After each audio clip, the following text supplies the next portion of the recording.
বন্ধুগণ এবং ভক্তগণ, আজকে আত্মহত্যা নিয়ে একটু আলোচনা করব। আত্মহত্যা কি মহাপাপ? আত্মহত্যা করা নিয়ে কিন্তু আমাদের শাস্ত্রীয় বিধান কিন্তু এরকমই রয়েছে যে আত্মহত্যা করলে আমাদের নরক বাস করতে হয়।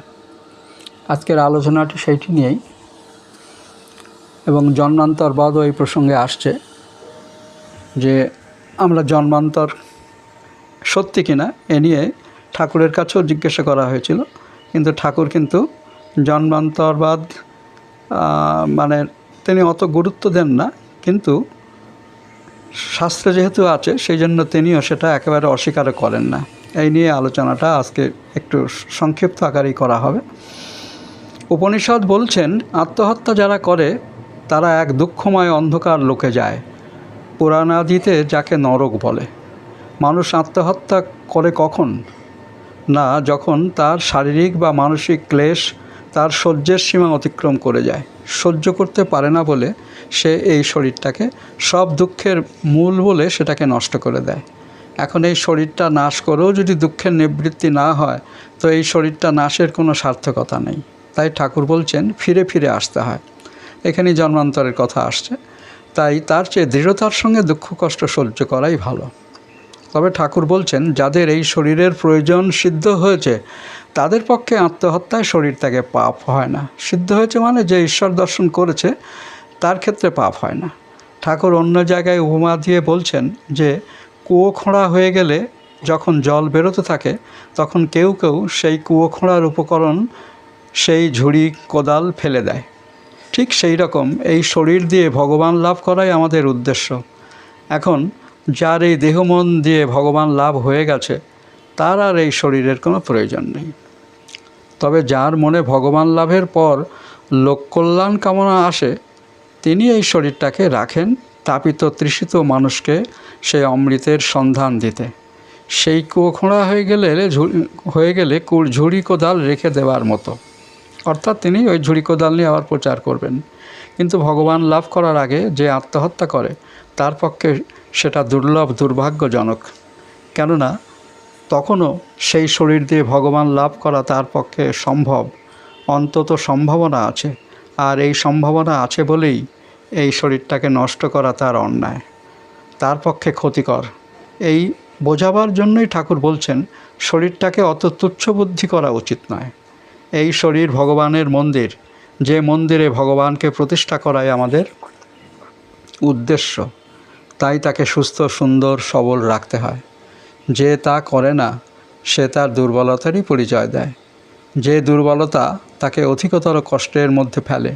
ঠাকুর যাকে বলেছেন ফিরে ফিরে আসা। ফিরে ফিরে আসা এখানে কিন্তু জন্মান্তরবাদের কথাই হচ্ছে, মানে আবার জন্মগ্রহণ করতে হবে। আমরা কারো গায়ে পা লাগলে তাকে প্রণাম করি। এখন এই প্রণাম করি কাকে? না, ভগবানকে, যিনি এই দেহরূপ মন্দিরে বাস করছেন। বড়দের পর্যন্ত ছোটদের এই বুদ্ধিতে দেখতে হয়, কারণ সবই তো যখন ভগবানের মন্দির, তখন ছোট বড় তফাৎ কোথায়? সে মন্দিরে কারো কাছে বিগ্রহ প্রকাশিত, কারো কাছে অপ্রকাশিত, কিন্তু সকলের কাছে রয়েছে সে বিগ্রহ প্রকাশের সম্ভাবনা। কাজেই যে যন্ত্র দিয়ে ভগবান লাভ সম্ভব সেই যন্ত্রটিকে তুচ্ছ করতে নেই, অবহেলা করতে নেই।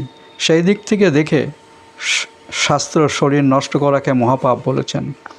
পাপ আর পুণ্যের মাপকাঠি হলো এই, যা ভগবানের দিকে নিয়ে যেতে সাহায্য করে তাই পুণ্য, আর যা ভগবানের থেকে মানুষকে দূরে সরিয়ে দেয় তাই হলো পাপ। তাহলে এটা একটা অসাধারণ কথা যে পাপ পুণ্যের বিচার আমরা সাধারণত যেভাবে করে থাকি এটা কিন্তু সেই অর্থে নয়। ঠাকুরের ভাবটা হচ্ছে, তুমি যে জন্মটা হাতের কাছে পেয়েছো তাকে কাজে লাগাও। আগের বা পরের জন্ম যেগুলি নাগালের বাইরে সে সম্বন্ধে মাথা ঘামিয়ে লাভ কী? যে জন্ম তোমার হাতের মধ্যে তাকে উপভোগ করো।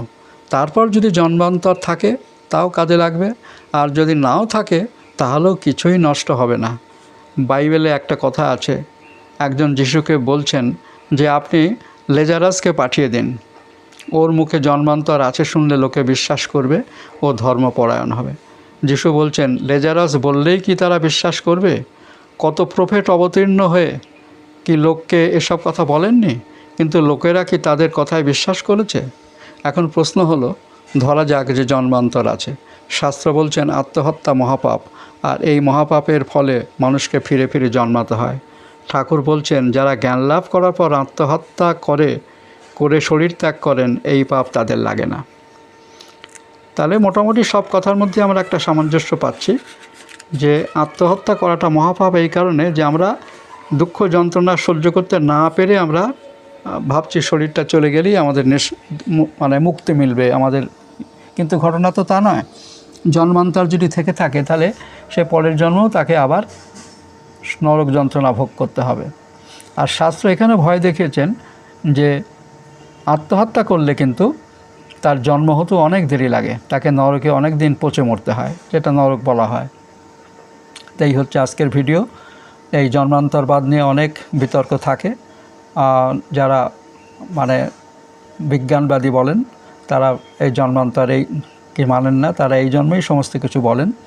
কিন্তু আমরা কার্যত দেখি যে কারো ভেতরে জন্ম থেকেই কিছু কিছু সুযোগ সুবিধা বেশি থাকে, কিছু কিছু কম থাকে। এগুলো কেন? তো এইসব প্রশ্নগুলো মানুষের মনে আসা স্বাভাবিক। কাজে এ নিয়ে বিতর্ক চলছে, কিন্তু যারা বুঝবার তারা বুঝে যাবেন যে জন্মান্তরটা নিশ্চয়ই আছে। নইলে কারো কারো ক্ষেত্রে আমরা দেখি যে বহু সুযোগ সুবিধার মধ্যে দিয়ে তারা এগিয়ে যায়। আর অনেকে আছে সুযোগ সুবিধার অভাবে তাদের প্রতিভা, তাদের জীবন ধ্বংস হয়ে যায়। তো যাই হোক, এই ভিডিওটি যদি ভালো লাগে লাইক কমেন্টস করবেন এবং অন্যকে শেয়ার করবেন, আর সাবস্ক্রাইব করতে ভুলবেন না। ধন্যবাদ।